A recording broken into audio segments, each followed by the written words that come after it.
La chronique de l'écho avec Claire Cambier. Bonsoir Claire, c'est la semaine de l'industrie dont vous allez nous parler notamment ce soir. Et oui, cette semaine est marquée par de nombreux événements dans le monde économique. On a annoncé mardi la semaine de l'artisanat, mais c'est également la semaine de l'industrie et la semaine Créer son entreprise. Créer son entreprise est une initiative lancée par la BGE, le réseau national d'appui aux entreprises. Michel Zella, vous êtes directeur de la BGE Yvelines. Bonsoir. Bonsoir. On vous retrouve à la fin de cette chronique pour en parler. Avant cela, donc, on va discuter de la semaine de l'industrie, un événement national repris bien évidemment par les acteurs des Yvelines. Son but est de mettre un coup de projecteur sur ce secteur et de faire découvrir ces métiers pas toujours connus du grand public. Dans ce département, cela concerne 19% pourtant de l'activité, principalement dans l'aéronautique, l'informatique et l'automobile.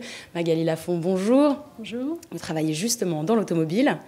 Vous faites donc partie des 42,2% des effectifs industriels du département. Vous êtes chef de projet au Technocentre Renault. Vous êtes également marraine dans l'association Elle Bouge. Vous étiez présente lors d'un événement organisé hier pour la semaine de l'industrie. Il y avait une visite d'EDF à Chatou à destination des lycéennes. Alors pourquoi à destination de filles uniquement ? Alors, parce qu'en fait, en terminale scientifique, il se trouve qu'il y a environ autant de filles que de garçons. Et malheureusement, il n'y a que 10-15% de ces jeunes filles, alors qu'elles sont souvent meilleures que leurs collègues masculins, qui s'orientent vers des carrières scientifiques et techniques, comme la formation d'ingénieur en particulier. Vous l'expliquez comment ? Alors, on l'explique d'abord, le vocable peut-être ingénieur n'est pas très sexy. Ça fait un peu industriel, ça fait un peu sale, mécanique, alors qu'en fait, derrière le mot d'ingénieur, il n'y a pas un métier, mais il y a vraiment des dizaines, voire des centaines de métiers différents qui sont tous passionnants. Et puis, voilà, le métier d'ingénieur ouvre sur plein de possibilités pour sa carrière. Alors, avant de poursuivre, je vous propose justement de regarder ce reportage en images. Au beau milieu de ce laboratoire hydraulique, un groupe de lycéennes. Écouteurs sur les oreilles, elles suivent attentivement le guide, un salarié d'EDF qui leur dit tout sur son métier. Cette visite un peu particulière s'est déroulée ce mercredi au campus EDF de Chatou, une initiative de l'association Elle Bouge pour promouvoir les métiers de l'industrie auprès des filles. En plus, c'est pas forcément ce qu'on voulait faire à la base et donc du coup, ça nous a ouvert l'esprit sur le métier. Découvrir les métiers, mais aussi y prendre goût. Pour cela, des techniciennes et ingénieurs de l'industrie étaient présentes et les ont accompagnées tout au long de la journée. Et a priori, le message est plutôt bien passé. Les marraines, elles nous ont dit « faut être forte, faut s'imposer », donc on va essayer de faire au mieux.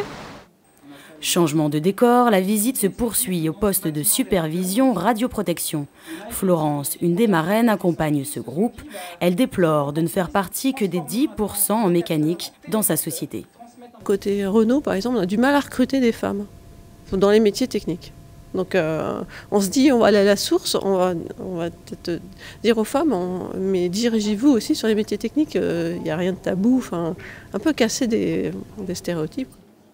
Des stéréotypes qu'elle bouge cherche à dépasser, car actuellement, les femmes sont encore sous-représentées dans ce secteur. Les femmes sont environ 27% dans les effectifs des écoles d'ingénieurs et elles représentent 17% dans l'industrie. Ça veut dire qu'il y a une perte en ligne sérieuse et c'est bien dommage car ce sont des secteurs qui emploient. Un secteur qui emploie principalement des ingénieurs. Dans les Yvelines, l'industrie représente 19% de l'activité. Donc le but de cette opération était principalement de faire découvrir des métiers à ces jeunes, à des jeunes filles. Finalement, c'est aussi méconnu des jeunes garçons.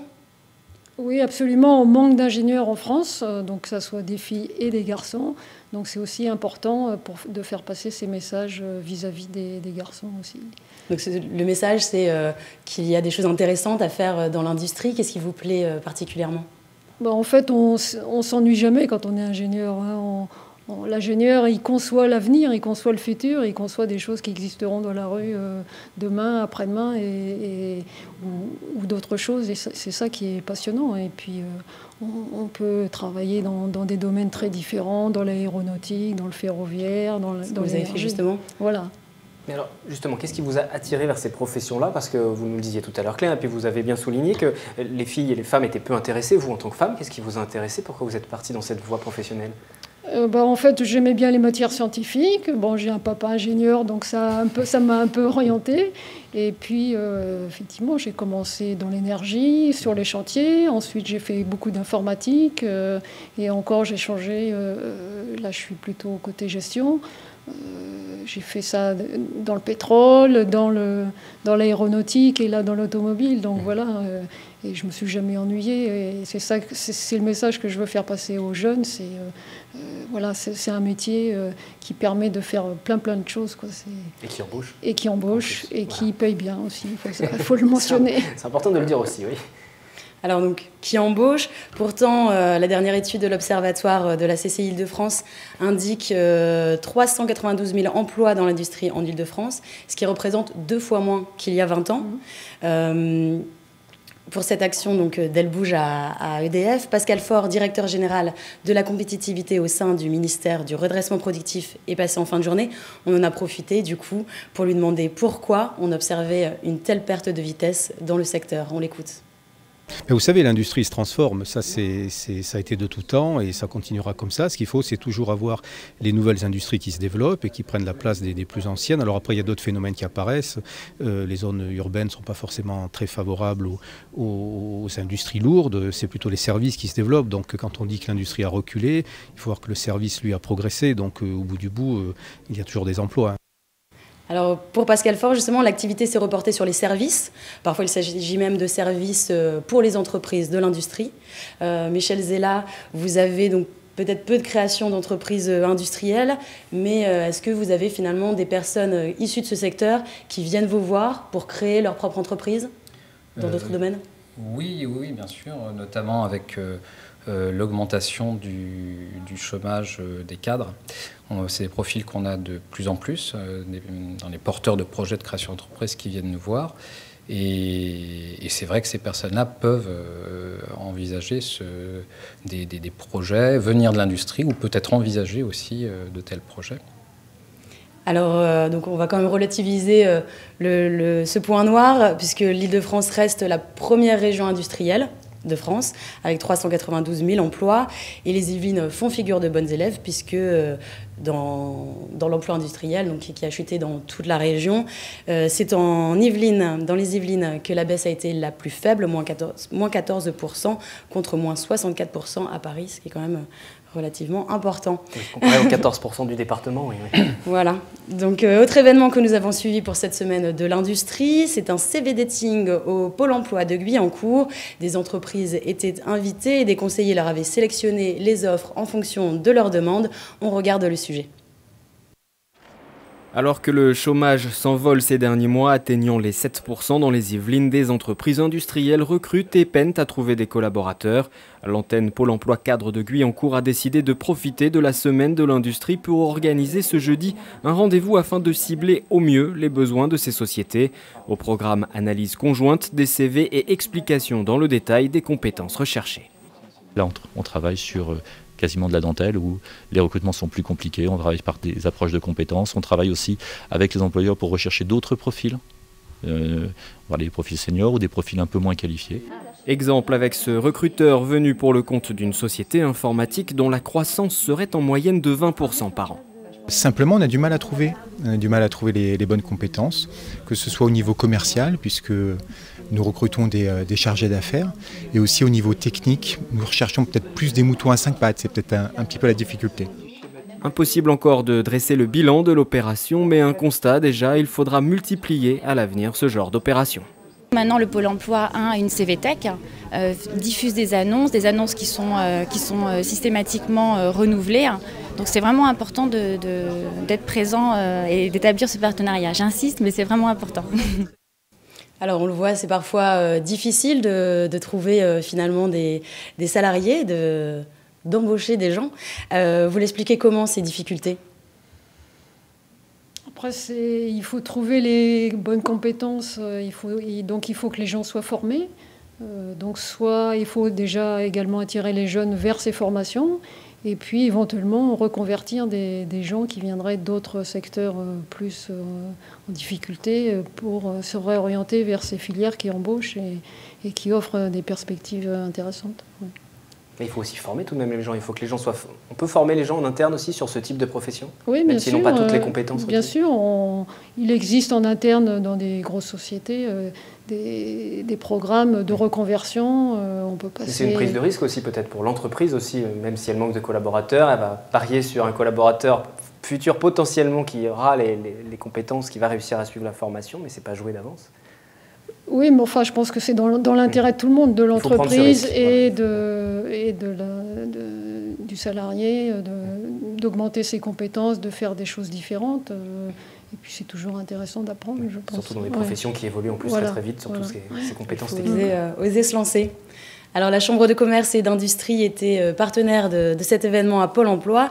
Nous sommes allés à la rencontre de Bernard Agege, le premier vice-président de la Chambre et spécialiste de l'industrie. On écoute son interview. Bernard Agege, la Chambre de commerce et d'industrie participe à cette semaine de l'industrie. Pour vous, c'était une évidence ? Écoutez, c'est la 3e édition. Il n'y avait aucune raison pour nous de cesser de participer à cette manifestation, d'autant que les tutelles sont le ministère de l'Éducation nationale et le ministère du redressement productif. C'est une action que nous menons bien évidemment au service de nos entreprises qui ont besoin d'embaucher des gens avec des qualifications, y compris pour les domaines de l'industrie, raison pour laquelle nous avons poursuivi, nous poursuivons en tout cas notre action aux côtés des pouvoirs publics. Alors cette action justement, sous quelle forme se déroule-t-elle ? Quels événements ? Alors d'abord, rappeler peut-être quelle est la cible. Grand public, les enseignants et surtout les jeunes. Auprès de qui, en tout cas, il faut, dans la mesure du possible, pouvoir susciter des vocations. Quand on parle de l'industrie, on pense toujours, tout de suite à des métiers difficiles. Or, il n'en est strictement rien. J'en veux pour preuve l'immense diversité des professions de l'industrie que nous connaissons. Est-il nécessaire de rappeler que le département des Yvelines est le premier département industriel de l'Île-de-France ? Donc le but, c'est aussi d'inciter les jeunes à se tourner vers l'industrie ? Absolument. Nombre de métiers de l'industrie, malheureusement, ne sont pas suffisamment valorisés. Et Dieu sait s'il y a beaucoup à faire en la matière. Alors justement sur les événements donc, à leur destination, ce sera surtout des visites d'entreprises ? Alors il y a plusieurs actions qui sont déclinées durant cette semaine de l'industrie. Bien sûr, visite d'entreprise, ça paraît effectivement une évidence puisque aller au-devant pour un jeune, visiter une entreprise par exemple Tripostale, une entreprise de test d'équipement aéronautique ou de mécanique. Ce sont des domaines dont on parle, dont on entend parler, mais que l'on n'a pas l'occasion de voir in situ.